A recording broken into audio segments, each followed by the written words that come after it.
What would you do if the people sworn to protect your soul became the very ones who destroyed your life in the shadows? This question hangs like smoke over the forgotten centuries in which women accused of heresy vanished into chambers no one wrote about, punished by systems the church and state intentionally buried beneath layers of doctrine, silence, and fear. Long before the infamous trials and public executions, there existed a darker machinery, a clandestine network of hidden punishments, created specifically to control, intimidate, and erase women whose voices challenged the order of their world. These women were midwives, healers, widows, scholars, mothers, and daughters. Anyone who dared to exist outside the fragile boundaries imposed on them. And long before flames touched the stakes of medieval Europe, the real terror began in secret. Imagine being summoned at dawn by a local cleric, not because of a crime, but because a neighbor whispered your name in the wrong ear. The accusation didn't need proof.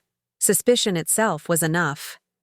In these oppressive societies, a woman's knowledge, independence, or simple refusal to submit could be interpreted as heresy. One whispered rumor could twist a life into an unrecognizable nightmare. This hidden world operated between confessionals and political authority, a place where fear replaced justice and secrecy replaced law. And the most disturbing part is that every punishment you're about to uncover was meticulously designed. Calculated rituals meant to break spirit, identity, and will. Records suggest that early secret punishments didn't begin with torture devices or public humiliation. They began psychologically. A woman could be isolated without explanation, interrogated under sacred pretexts, or pressured into spiritual correction. Clergy often framed their actions as salvation, even as they stripped women of dignity and autonomy. What started as a system of spiritual discipline soon evolved into methods far more brutal, sanctioned behind closed doors and justified with divine authority. These tactics were powerful because they left no easy evidence, no public spectacle, no witnesses.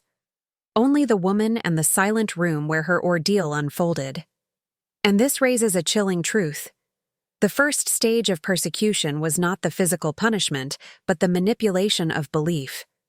Women were conditioned to doubt themselves, to question their worth, to fear the consequence of resistance. Those who survived described an overwhelming sense that the walls themselves carried judgment. And if you've ever felt what it's like to be misunderstood, silenced, or accused of something simply for being who you are, then you already understand why these stories matter. What you will discover next digs even deeper into that shadowed world, revealing how powerful institutions turned suspicion into a weapon sharpened against women. Before we continue, tell me in the comments what part of this history resonates most with you, because understanding these hidden truths is essential. And while you do that, remember to like the video and check if you're already subscribed, since your support helps bring these overlooked voices back into the light, connecting us to the chapters that were never meant to be remembered. The moment a woman's name was whispered into the wrong chamber, the machinery around her began to shift in ways she could not see. What appeared to be a simple summons or a routine, inquiry was often the beginning of a carefully orchestrated descent into isolation. Authorities knew that fear did not need chains or flames to take root, it needed uncertainty. So they manipulated every step of the process, starting with the accusation itself. A woman might be told that her neighbors had concerns about her prayers, her remedies, her gatherings, or even her silence. The vagueness was intentional, a psychological weapon designed to create doubt long before any physical threat was applied. Religious officials learned early that if they controlled the narrative, they could control the accused. They used language laced with spiritual duty, insisting that confession was not punishment, but purification. Clerics would sit across from women and insist that the accusation meant nothing, unless, of course, she hesitated to cooperate. Hesitation was interpreted as resistance. Resistance was interpreted as guilt, and guilt became the pretext for increasingly severe interventions. In many regions, women were pressured into signing confessions that they could not read, coerced into admitting sins they did not understand, and encouraged to implicate others to lighten their burden. These tactics weaponized faith itself, turning Scripture into a tool of domination. Political leaders eager to maintain order exploited this system for their own benefit. A widow who owned land could easily be labeled unmanageable. A healer whose remedies rivaled a local physician's influence might be accused of practicing forbidden arts, and a woman whose intellect outpaced the men around her was almost always placed at the top of someone's list. Accusations became a method of removal, a bureaucratic solution disguised as spiritual discipline. The accusation itself served as a quiet form of exile long before any punishment was carried out. Worse still, the secrecy surrounding these cases allowed authorities to manipulate information however they pleased. Clerics recorded only what reinforced their authority, omitting anything that suggested coercion or innocence. Some documents were intentionally ambiguous, designed to imply danger where none existed. In many cases, nothing was written at all, the perfect way to erase the problem without leaving a trace. Women could be detained without public notice, questioned without witnesses, pressured without oversight. And once inside the system, they had no clear path out. The emotional strain of this environment cannot be overstated. Women were often told that salvation depended on obedience, even as obedience stripped them of autonomy. They were encouraged to believe that the accusations had divine significance, that their suffering was part of a greater spiritual trial. Over time, the constant pressure blurred the line between fear and faith. Many began to internalize the accusations, wondering if they had unknowingly committed some spiritual error. This was the intended effect. If a woman doubted herself, she would be easier to control, easier to isolate, easier to break. And as this silent process tightened around her, she could sense the shift in how others looked at her. Friends became distant. Neighbors avoided eye contact. Even family members hesitated, unsure whether defending her would endanger them. The communal silence formed a second prison, one built not of stone, but of suspicion. Before the first chamber door ever closed behind her, the punishment had already begun, and the path ahead was far darker than anyone outside those walls could imagine. Once a woman was pulled far enough into the shadows of accusation, the next stage began quietly, almost ritualistically, the first hidden interrogations. These sessions did not resemble the violent torture chambers depicted in later centuries. Instead, they were deliberately subtle, designed to erode a woman's sense of self long before any physical suffering began. Authorities understood that the most effective coercion did not start with force, but with confusion. They placed the accused in small, dimly lit rooms where the boundaries between truth, sin, and suspicion could be bent at will. The interrogators, the clerics, scribes, or local officials, often adopted a deceptively gentle tone. They began with questions that seemed harmless, inquiries about daily habits, friendships, religious practices, or remedies used for illness. But every answer was recorded with meticulous precision. Each word weighed for potential implications. Interrogators watched not just for inconsistencies, but for emotion. A hesitation could be interpreted as deceit. A firm response could be seen as defiance. Even silence could be molded into a form of guilt. The accused quickly learned that there was no correct way to respond, that every path led deeper into the labyrinth. To increase psychological strain, interrogators sometimes alternated between kindness and severity. One session might involve a sympathetic cleric who spoke softly about redemption, urging honesty for the sake of salvation. The next might be conducted by a stern official who slammed his hand on the table, demanding obedience and warning of consequences that went unspoken, but were deeply understood. This emotional whiplash created disorientation. Women began to doubt their own memories, unsure whether they had misinterpreted their past actions or misunderstood their own faith. The settings for these interrogations were equally strategic. Some rooms contained religious symbols positioned to remind the accused that her soul, not just her body, was on trial. Others were stripped bare, offering no sense of comfort or familiarity. In some regions, women were questioned at night, when exhaustion dulled their defenses and isolation magnified their fears. The timing was not accidental. Fatigue made confessions more likely, especially when the accusations were vague enough to make any admission seem plausible. Interrogators also leveraged community rumors to intensify pressure.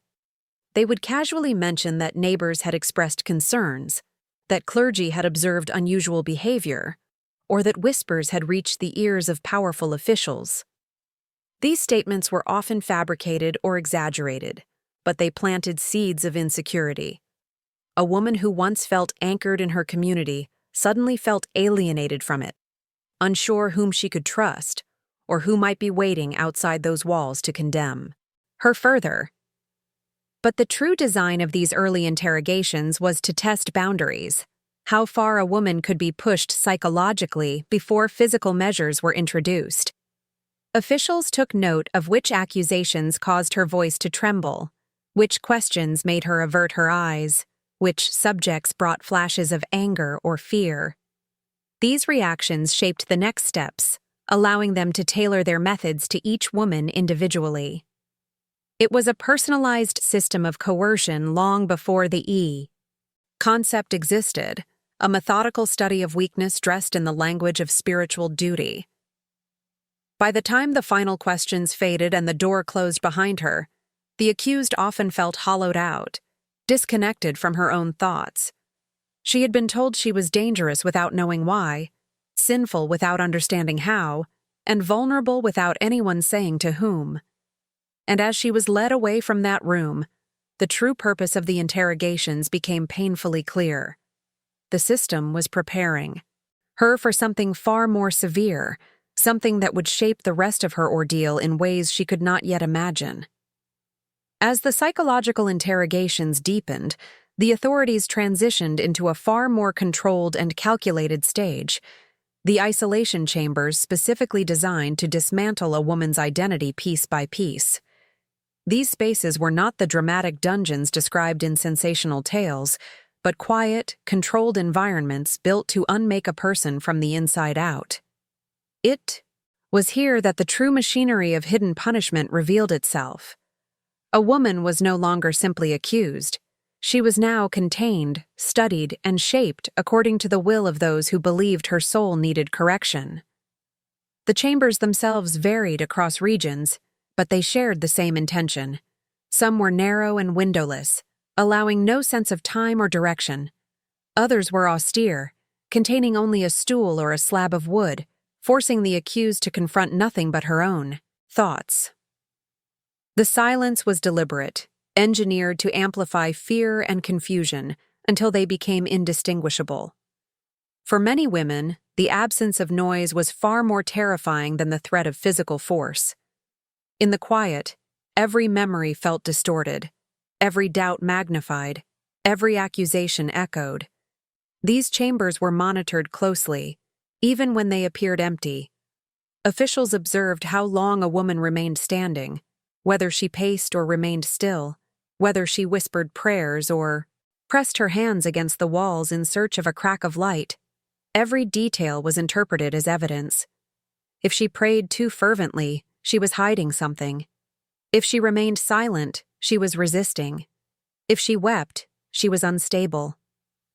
The purpose of this scrutiny was not to understand her innocence or guilt, but to determine the exact moment when her spirit became malleable. The isolation was sometimes interrupted by sudden intrusions, short, disorienting visits from clerics who delivered warnings or cryptic messages. These interactions were crafted to keep the accused unsure of what was coming next. One moment she was alone in suffocating silence, The next, she was confronted with authoritative voices reminding her of divine judgment, social duty, or the consequences of rebellion. These brief encounters were intentionally unpredictable, preventing her from establishing any mental pattern, any anchor of stability. What made these chambers particularly devastating was that they created a world where time dissolved. Hours felt like days, days like weeks.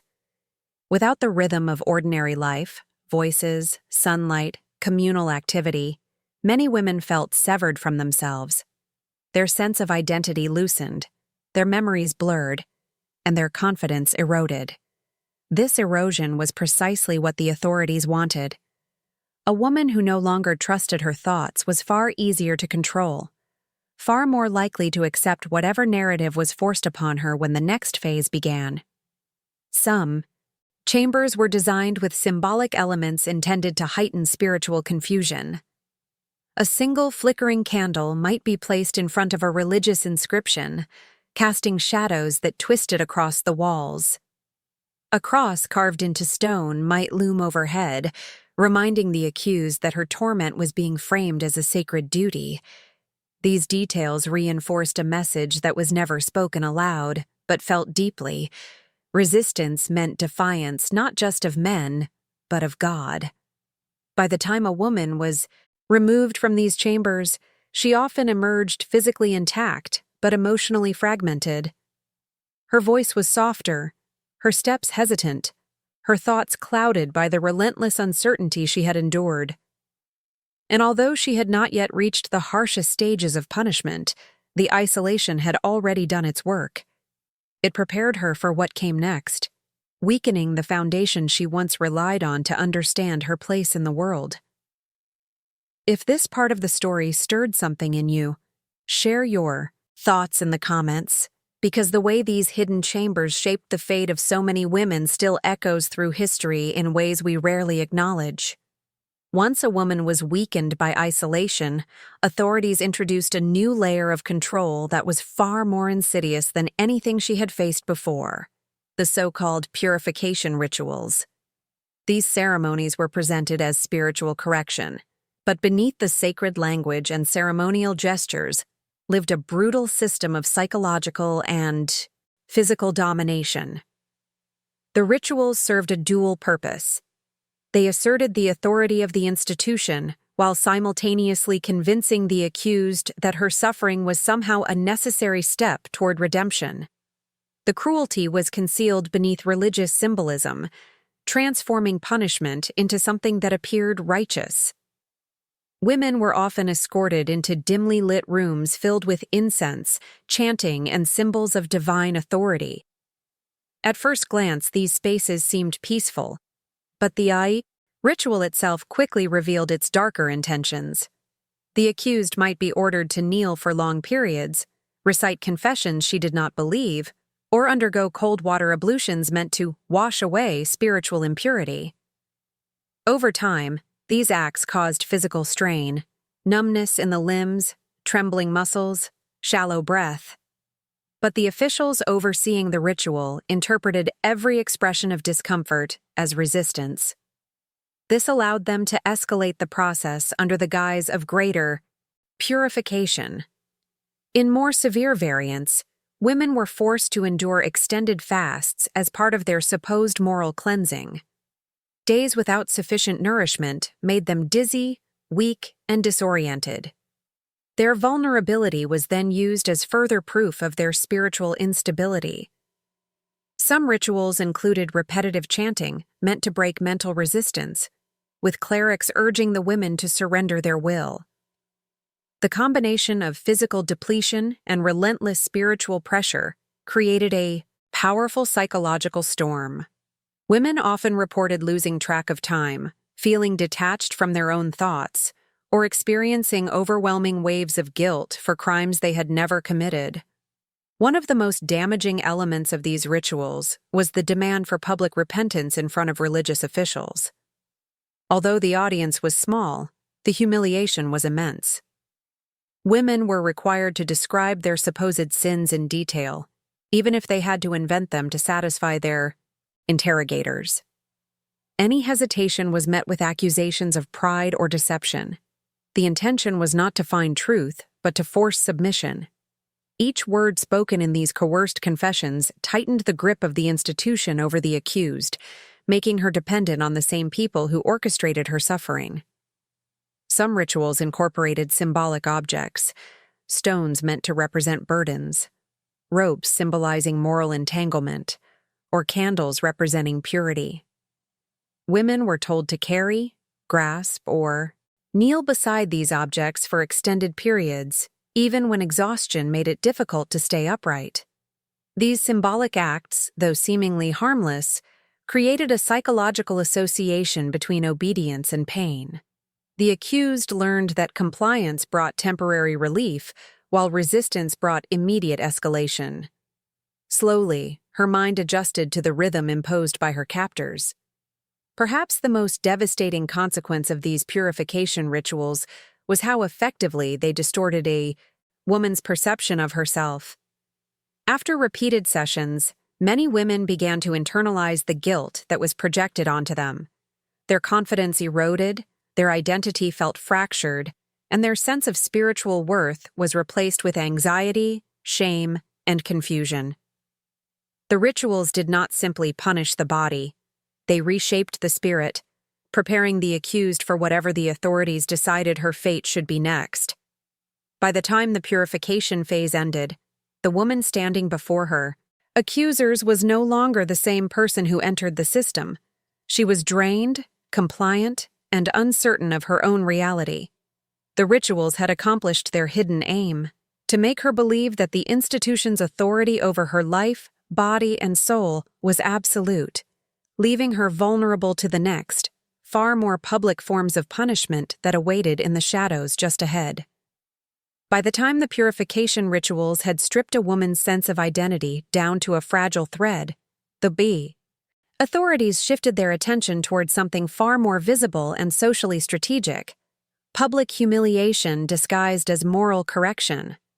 Unlike the secret chambers and hidden interrogations, these punishments were crafted to create fear beyond the individual victim. They were designed to send a message to every woman who watched, whispered, or even thought of stepping outside the boundaries imposed upon her. And yet, even these public acts carried hidden layers of cruelty that were never recorded in the official accounts. The rituals of humiliation often began with a forced appearance before a small gathering of townspeople, church officials, or local leaders. The accused woman, already weakened physically and mentally, was displayed as an example of what happened when a woman defied spiritual or social expectations. Sometimes she was made to stand barefoot on cold stone, wearing garments intentionally chosen to degrade her status. Other times her hair was cut in uneven patches, a symbolic stripping of dignity and social identity. Each detail was calculated to remind everyone watching that her body no longer belonged to her, but to the authority that condemned her. The verbal humiliation that accompanied these displays was equally brutal. Officials read statements declaring her moral failings, often exaggerating or inventing details to heighten the dramatic effect. They used language crafted to evoke fear and disgust, ensuring that even those who doubted her guilt would hesitate to express sympathy. Women in the crowd often looked away, knowing that showing compassion could draw unwanted attention to themselves. The accused, forced to stand in silence, absorbed every word as another layer of psychological punishment. In many regions, these public rituals included forced labor of symbolic nature.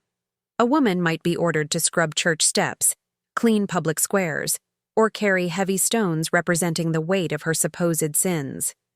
These tasks were chosen not for their practicality but for their impact on the community's perception. People would pass by and see her bent under the burden, a silent reminder of the consequences of defiance. Over time, the punishment merged with rumor, and rumor merged with collective memory. The truth of the accusations mattered less than the spectacle of submission. What made these acts particularly devastating was how they disrupted a woman's place within her community long after the ritual itself ended. Her reputation, once stained by public humiliation, rarely recovered. Neighbors hesitated to speak to her. Employers refused to hire her. Even family members sometimes withdrew support, fearing that association with her would taint their own standing. The punishment extended far beyond the moment she was displayed. It followed her like a shadow, shaping every future interaction. Authorities understood this and leveraged it intentionally. They wielded public humiliation as a tool not just to punish but to reshape social order. Each ritual reinforced the message that obedience was safety and visibility was danger. It reminded young girls of the consequences of speaking too boldly, learning too quickly, or behaving too independently. The punishment of one woman became a silent lesson for many others. And yet, beneath the public facade lay an even deeper cruelty. The spectacle made it appear as though the woman's suffering was complete, as though the community had witnessed the full extent of her punishment. But in reality, the public display was only a performance layered atop hidden torments she had already endured or would soon face. It created the illusion of transparency while concealing the darker mechanisms working in the shadows. By the time a woman was dismissed from these rituals, her identity had been reshaped not only by the church or state, but by the very people who once formed her support network. Her social world had fractured, leaving her exposed, vulnerable, and far more susceptible to the next stages of punishment that awaited her behind closed doors. After a woman endured the humiliation designed to fracture her place within the community, authorities often enacted a final, far more chilling strategy: controlled disappearance. Unlike the dramatic public punishments meant to send a message, these disappearances operated in near silence. They happened quietly, without witnesses, without formal documentation, and without any acknowledgement from officials who orchestrated every detail. To understand how these disappearances worked is to glimpse the darkest side of institutional power, where the fate of a woman could be rewritten with a single decision made behind a locked door. The disappearance did not always begin with force. Sometimes the woman was summoned for additional spiritual guidance, escorted by individuals who spoke with a calm voice that masked the reality of what was coming. Other times she was taken, abruptly at night, removed from her home before her family could react. The intention was always the same: eliminate her presence in a way that prevented questions, resistance, or collective outrage. A woman who vanished quietly was easier to erase from memory than one publicly executed. Once removed from her surroundings, she was transported to places designed to keep her out of sight. Some were small annexes of religious compounds, others isolated structures near forests, old mills, or forgotten cellars beneath administrative buildings. These locations were never listed as prisons or chambers. They were simply holding places, discreet enough to hide a woman indefinitely without drawing attention. Inside these rooms, the silence felt heavier than any earlier isolation because the accused now understood that the outside world no longer had access to her. She was no longer someone being corrected. She had become someone being erased. Officials used this stage to rewrite the narrative of her life. They would alter records, adjust timelines, or remove her name from parish documents. In some cases, they declared her unfit, lost to sin, or mentally unstable, providing flimsy explanations that no one dared to question. Families who attempted to inquire were often met with vague responses or stern reminders to accept divine judgment. The combination of fear, respect, and uncertainty kept most people silent, allowing the disappearance to settle like a shadow over the community without stirring resistance. Inside these hidden locations, women endured a unique kind of suffering, one shaped not by physical torment but by the complete severing of identity. They no longer had access to religious rituals, social interactions, or even the smallest anchor of normal life. Days blurred together, and with no sense of time or purpose, their thoughts fractured under the weight of isolation.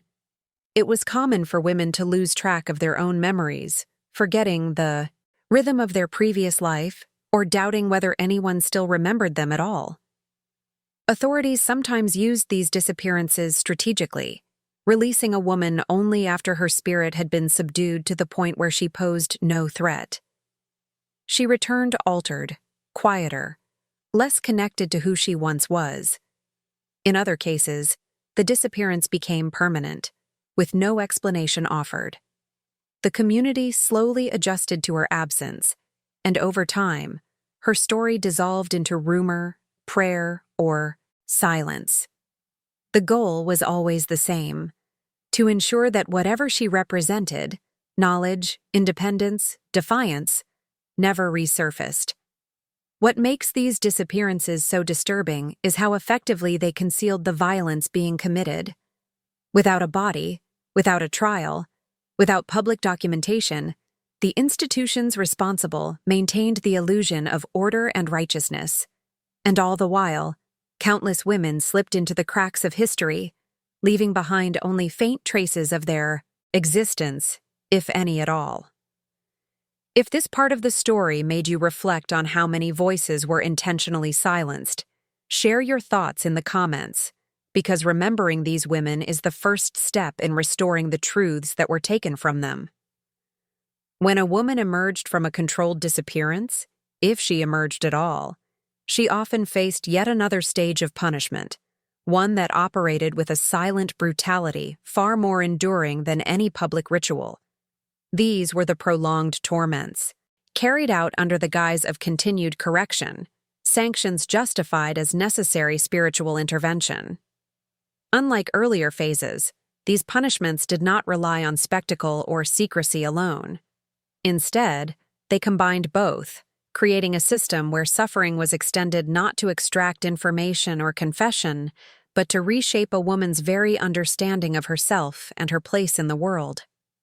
These torments varied widely depending on region, institution, and the preferences of local authorities.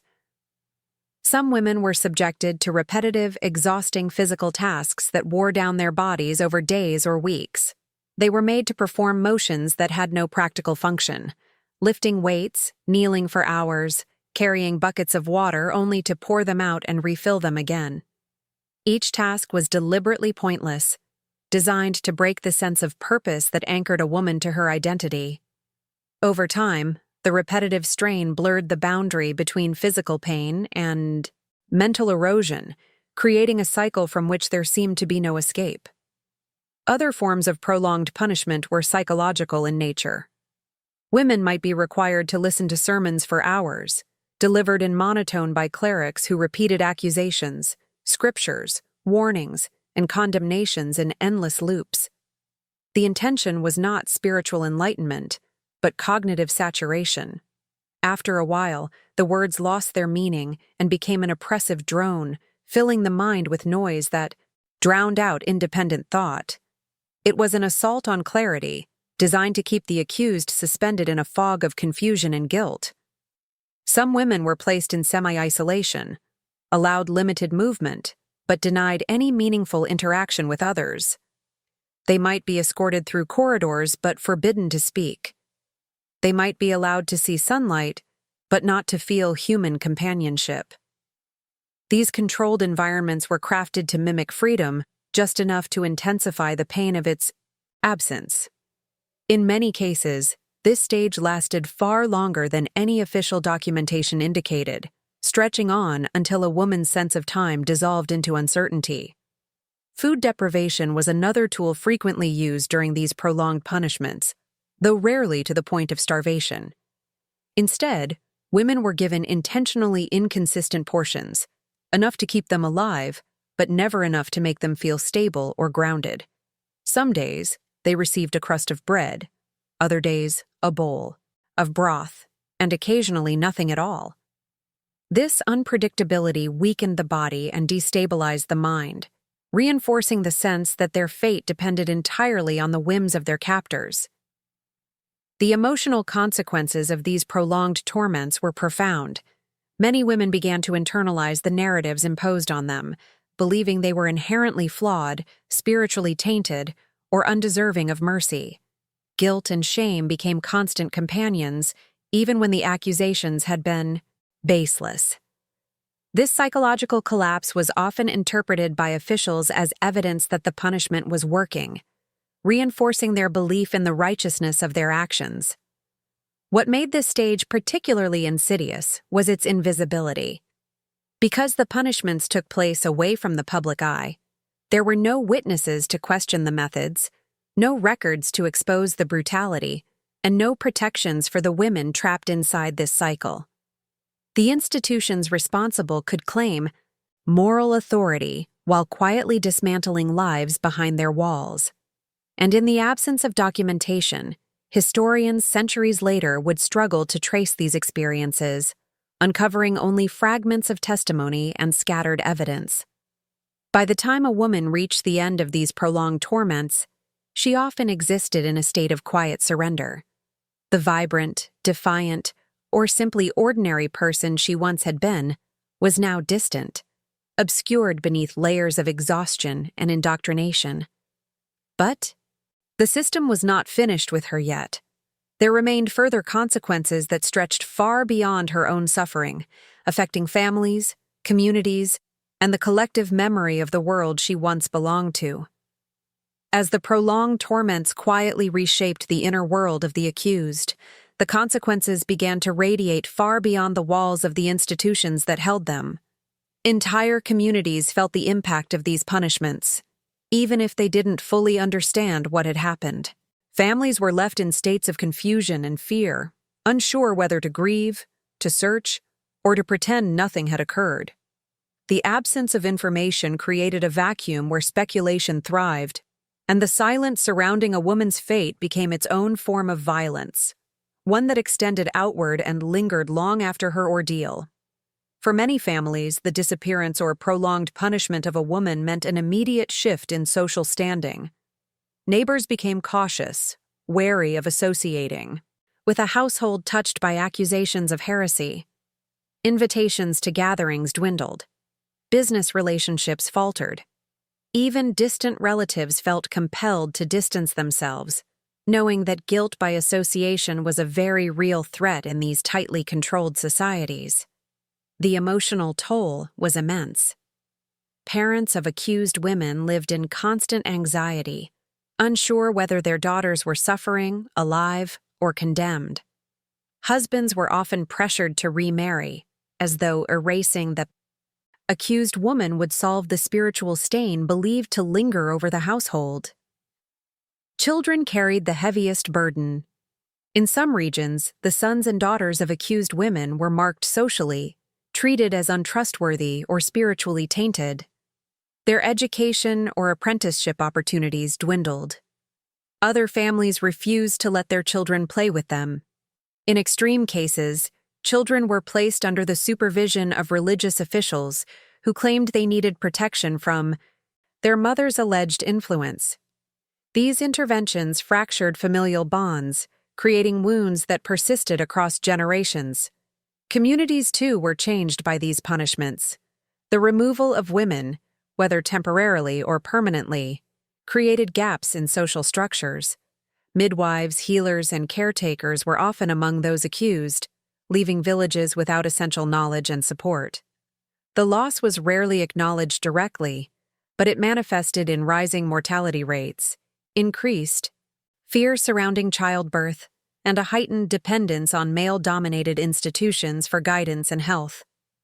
Over time, this shift reinforced the idea that women's independence was dangerous, a belief that authorities exploited to maintain control. The collective memory of the community adapted to fit the narrative imposed by the institutions. When a woman disappeared, people whispered explanations consistent with official doctrine.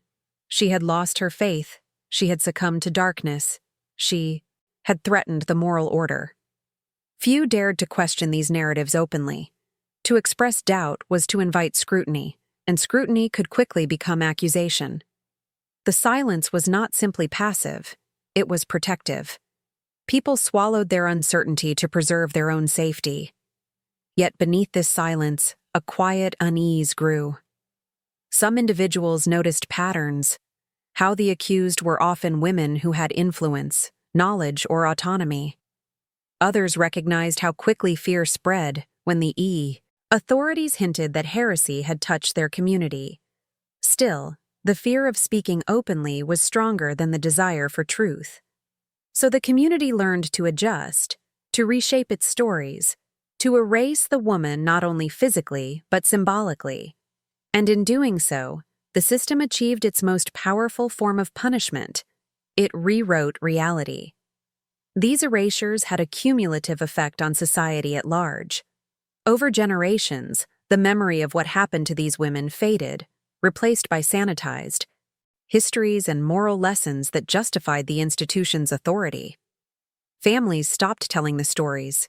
Communities forgot the details. The brutality dissolved into legend or disappeared entirely from collective consciousness. And because the suffering was hidden, future generations never learned to question the systems that created it. The punishment extended not just through one life, but through time itself.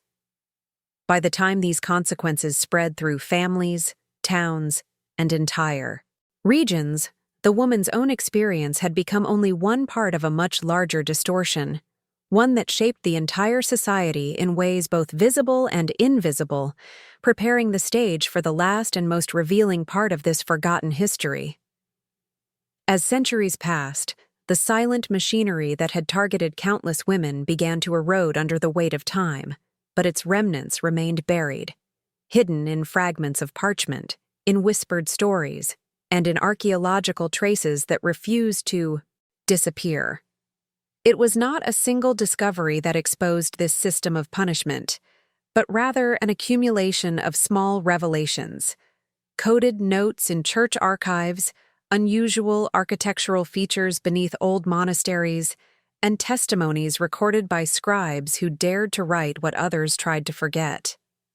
Piece by piece, historians and archaeologists began reconstructing the truth, revealing a network of punishments that had operated with precision and secrecy, shaping entire communities and generations.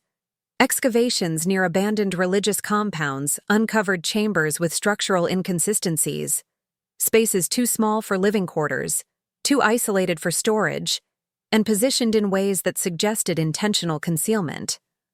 Walls reinforced from the inside, narrow vents for limited airflow, and traces of iron fixtures that were never documented hinted at rooms designed for containment. Researchers found remnants of ritual objects, fragments of garments, and markings etched into stone that suggested women had once been confined there for purposes far removed from the spiritual care the institutions claimed to provide. In archives, scholars stumbled upon marginal notes written by clerics whose consciences struggled with the practices they witnessed. These notes were cautious, often phrased ambiguously, but unmistakable in their implication. They alluded to women removed for correction, to chambers designed for silence, and to punishments necessary for preserving order. While the official records remained sanitized, these hidden annotations exposed the gaps, the deliberate omissions that revealed far more than any confession or decree ever had. Oral histories preserved within families also began to surface. Stories once dismissed as superstition or village rumor gained new weight as they aligned with the physical evidence uncovered by researchers. Women who vanished without explanation, midwives accused of impossible crimes, daughters who lost their minds after time spent in religious custody, these accounts, once fragmented and uncertain, formed a chilling mosaic that historians could no longer ignore. The truth that emerged was not an isolated tragedy, but a systematic effort to control, silence, and reshape entire populations by targeting their women. As modern scholarship connected these threads, a larger picture came into focus. The violence had not been chaotic or improvised. It had been organized, institutional, calculated. It had shaped laws, beliefs, and gender norms that persisted long after the chambers were sealed and the records hidden. What remained was not just the physical evidence of past suffering, but the ongoing influence of a system built to erase women whose voices threatened established power structures. Understanding this history is not about condemning the past for its cruelty, but about recognizing the mechanisms that allowed it to thrive. When truth is obscured, when institutions control narratives, when silence is enforced through fear, society becomes vulnerable to repeating its darkest patterns. The revelations uncovered by modern researchers challenge us to look deeper, to question the stories we inherit, and to honor those whose lives were manipulated, erased, or rewritten without their consent. And if you've reached this point, it means you stayed with these forgotten women through every shadowed step of their journey. So before you go, leave a comment saying something like, "I'm with you until the end, so I know you were here and felt the weight of these hidden histories." If this story brought you value, consider liking the video and subscribing, because there is so much more about our past that deserves to be uncovered with honesty and respect. And when you're ready to keep exploring, there's another video right beside this one that continues the journey. Just click and come with me as we open the next chapter together.